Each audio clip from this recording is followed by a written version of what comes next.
былтыр 2021 жылы kızım mektepке жақсы эле бараткан. Биринчи этабында барды, жақсы окуду. 13 жаштагы кыз неберем, кызымды берем, неберем. Мен кызым эле болуп калды да мен баккам 3 айынан баштап. Бул 13 жаштагы кыз мектепте окуйт. Анан мектепке бара баштады. Мындай кыска айтайын.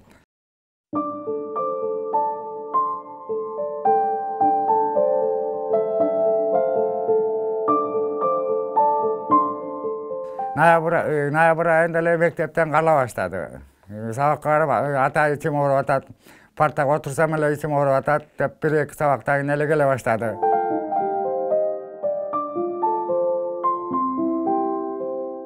Анан биз таң калдык. Бул эмне экен деп 3-чү детский больницага алып бардык. Аяка барып көргөнсөк, асказанында экен, асказанына деп дары жазып берди. Дарытын бир 15 күндө ичти о. O zaman 15 günden işleyenlerine kara içimde başladı. Kustu bir yaşıl kuzundu kustum.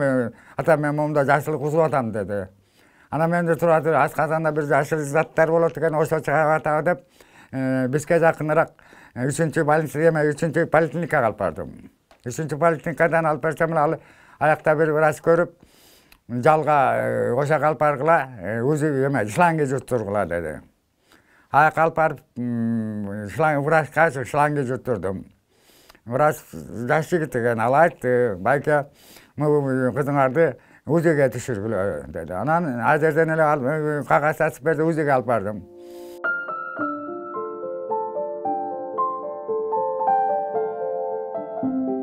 УЗИге алып барсам эле УЗИден тартып эле кызым чыкпай калды. Эмне болду десем, врач kızımda aябай bir серьезный ооруусу бар экен деп калды. Анан врачтар эле кирип чыгып аткан. Анан 1 сааттай отурдум го. 1 сааттан кийин эле милициялар кирип келди. Ошака кирип кетишти. Анан жүрөгүм bir жамандыкты сезди да, бул эмне болуп кетти деп. Анан отурсам эле bir милиция чыгып келип мага түшүндүрдү, ушундай кызыңыздын боюнда бар экен деп. Мен чочуп кеттим, бул эмне деген ошондо.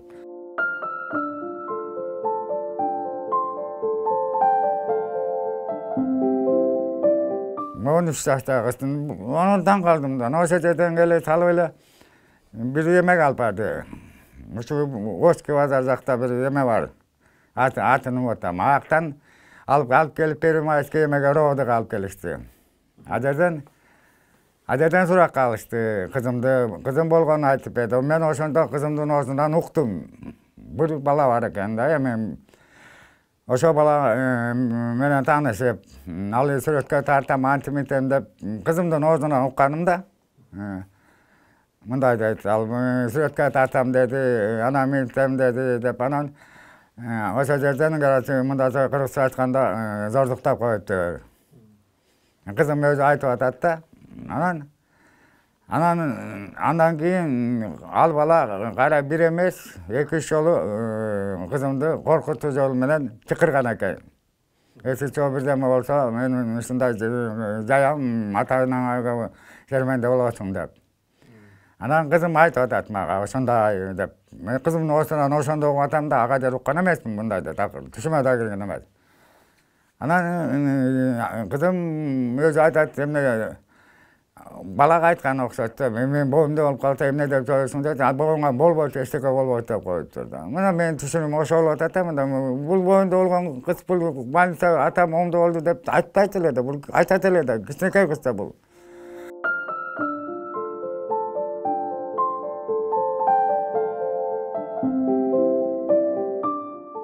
Анан бул ровдога бардык. А жерде түшүнүк, ошо жерден баланы алып келишти. Баланы көргөнү ошо болгону, андан башка баланы көргөн жок мына. Былтыр ноябрдын 25-и болуш керек эле. Ошо 25 ноябрдын. Анан а жерде бир 3 айдай нары бери сүрөштү, болгон жерден барып сүрөткө тартышты, наркыны сурашты, беркини сурашты. Анан бир күнү эле багы болгон документтер бүттү, эмне болот, кандай болот десе, байке кызыңыз төрөсүн, анан кийин анализ алабыз деп калды. Мен таң калдым, бул 13 жаштагы кыз, 18-те болсом, мен макул дейт элем да аны токотпой коюшту, негизи айтканда вообще эле токотпой коюшту. Макул төлөсүн деди, макул деди. Аны дагы күтөм деди.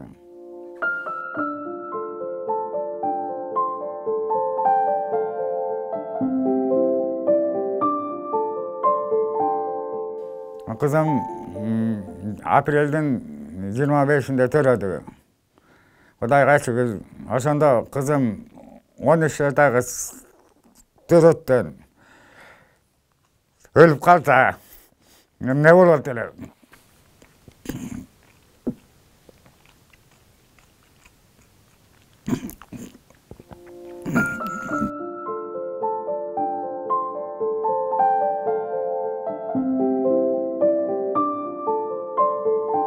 Tergöçüge çalsam tergöç albaydı. Dağı çalam albaydı. Anan özüm bardım Первомайскийге. Barıp tergöçü joğurdu. Başka жаңы tergöçü oluptur.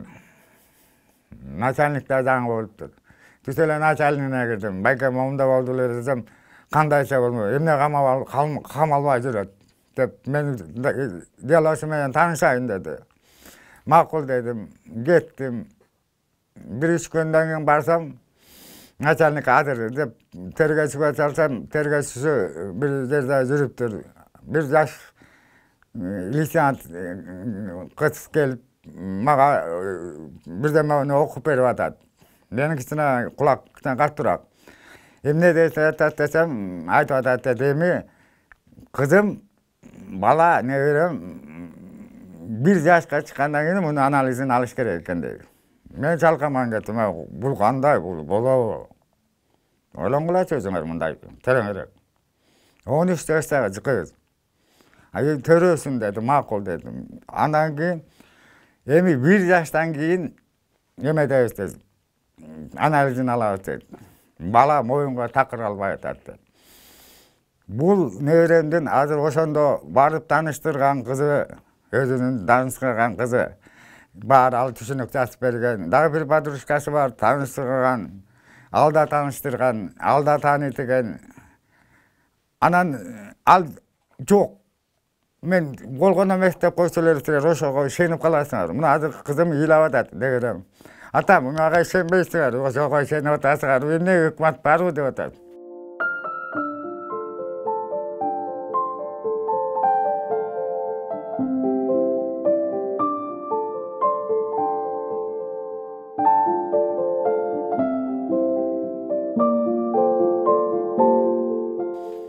Макул dedim.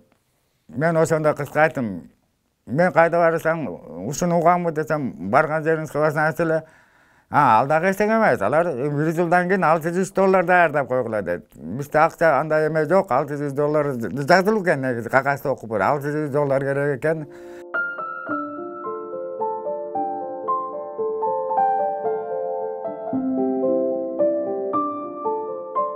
Ben $1000 даярдап, ой, $6000 dedim, $600 даярдап койгула dedi. Ana 1 жылдан dedi, alam ketти, эмне кылам? Мен унчуккан жокмун да, түз эле Первомайский прокуратурага бардым. Андан мурун бир арыз жазгам ага, төрөлөктөн мурун. Аны карабай коюшту такыр эле. Андан кийин Первомайский прокуратурага барып, там 6-күнү барып калдым. Барсам, начальник бар экен. Ага кетсем, мен да андай жумуштарды көп, андайлары көп. Мен жаңы келдим деп, арызды жаз деди, дежурныйга бар, анан чакырганда келесиң деп койду. Ала жок, дежурный барып, арызын жазып бердим да кеттим.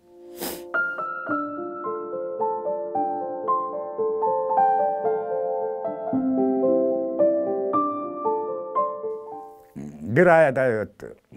Hala жок, барсам карабасам бир азыр фамилиясын билбейм, ошо унутуп атам. Ошо Первомайскийдин прокуратура ошолорду тергейт экен, ошондой делаларды. Ал деле ошонун эле сөзүн кайталап атат. Байке, 1 жашка чыксын, анан анализ алат экен.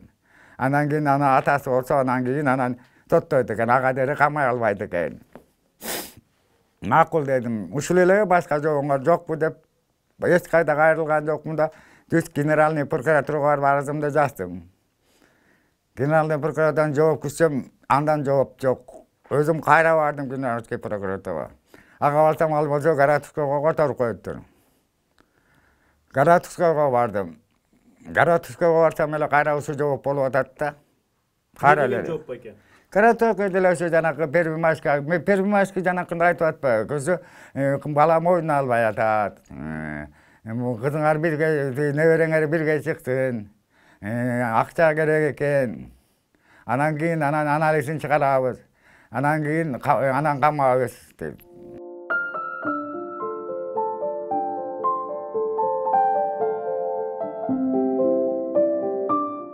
Мен басып барсам ошол эле жооп болуп атат. Айлам жок силерге кайрылдым да. Айлам жок. Бардым, барбаган жерим жок болду. Генеральныйга бардым, Городскойго бардым. Бардык прокуратурага, бардык жерге бардым. 13 жаштагы кыз болуп атпайбы? 18-те бир макул 18-те болсо да дейт элем 13 жаштагы. А төрөттөн өлүп калса эмне болмок? Ойлонбойбу? Төрөттөн кийин анан ДНКсын алат экен, алар текшерет экен, анан атасы болсо анан соттойт экен. Андан кийин эле кайра 1 жылдан кийин деп кой, экинчи козгоосузбу. Экинчисин төлөгөндөн кийин барсам дагы алар дагы карабай атат жок. Генералыйга жазгандан кийин Городскойго ошону жооп берип атат. 1 жылдан кийин кайра барышым керек экен. Төйөтө калыстык. Ойлоңгулачы. Анан мына мен баягы ак үйгө бардым. Ак үйдөн ал кезде депутаттын баары 2 айлык эмеге чыгып кетипти. Балбакка жолгайын деген.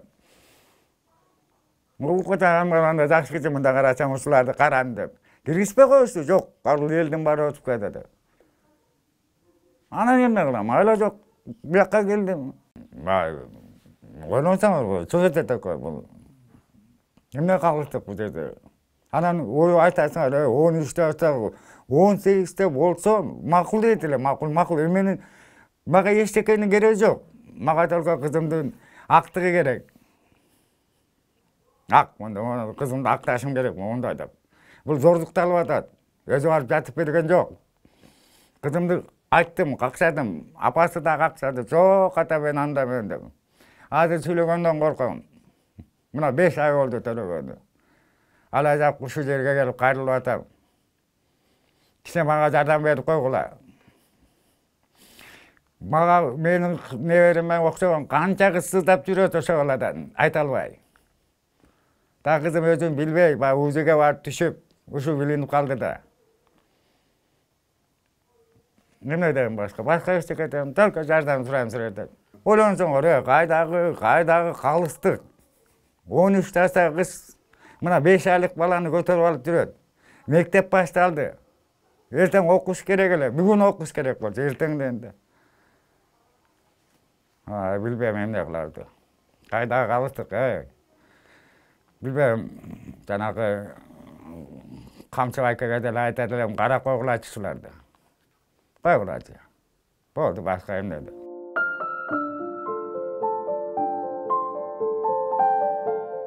В нашем обществе участились случаи изнасилования. Изнасилование не только женщин, но и детей. И зачастую жертвы не могут получить помощь от правоохранительных органов. Завтра мы хотели бы провести пресс-конференцию и остановиться на 2 случаях. Девочка 13 лет была изнасилована и забеременела от своего насильника. Но после обращения Первомайской РУВД на протяжении года следствие не предпринимает никаких мер. Второй случай. Женщина была изнасилована, ограблена, подверглась шантажу. Более того, еще у этих людей хватает наглости звонить и угрожать мужу. О таких фактах нельзя замалчивать, об этих фактах надо говорить. И прежде всего нужно решать эту проблему с тем, чтобы наши правоохранительные органы принимали соответствующие меры и реагировали на это жестко.